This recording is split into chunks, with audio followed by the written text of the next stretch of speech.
Bir суроо берем. Суроого жооп бергенге иншалла bir 1000 сом берем. Суроого так жооп бергенге 1000 рубль.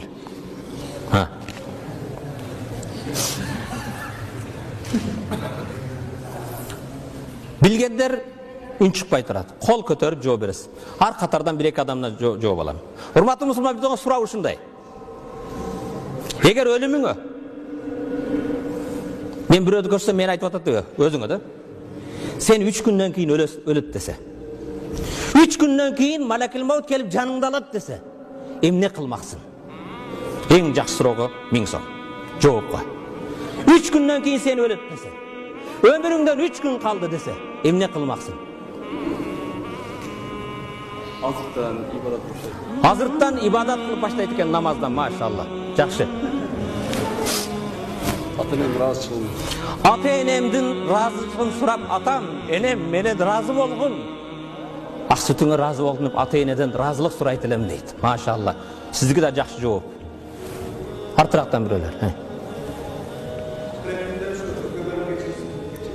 Allah'ım ahirette günahlarımды keçirgin dep жараткандан жалбарып сурайт элем дейт. Жакшы жооп, машалла. Дагы ким? Günahlardan tövbe kılat элем. Tubtu ilallah. Allah'ım men tövbe kıldım.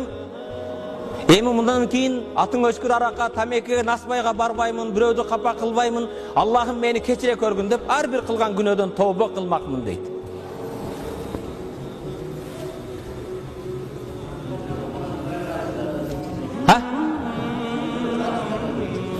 Karızlardan verip kutulup günöyle karızlardan kutulmakmın. Bendenin karızı bu.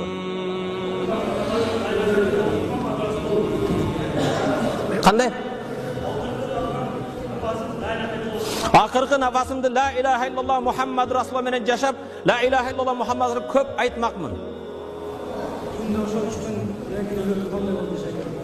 Hurmatlı musulman bir tuğan barыңны сурооң, жоопторуң жакшы эле, өтө жакшы жоопторду бердиң. Бирок 1000 сом мен өзүмдүкү эле. Эми. Hurmatlı musulman bir tuğan. Эгер ушул намазыбызды, тобобузду, ата-энени ыраазы кылууду, эмне өлүмгө 3 күндүк күтүшүбүз керекпи? Күтпөй эле кыла бербейлиби? 3 күн калганын кайдан билесиң? Балким 3 саат калгандыр сага. Балким 3 минут калгандыр. Эмне үчүн 3 күндүк күтүшүбүз керек? Davatqa çıkıp üçün, kelime keltirip üçün, birödün karızdı kaytarı berip üçün, ata-eneni sıylaş üçün 3 gündü kütüşübüz gerek mi? Kim aytты sağa 3 gün kaldı dep? Balkim 3 gün kalgan emestir. Biz uşundayız lan.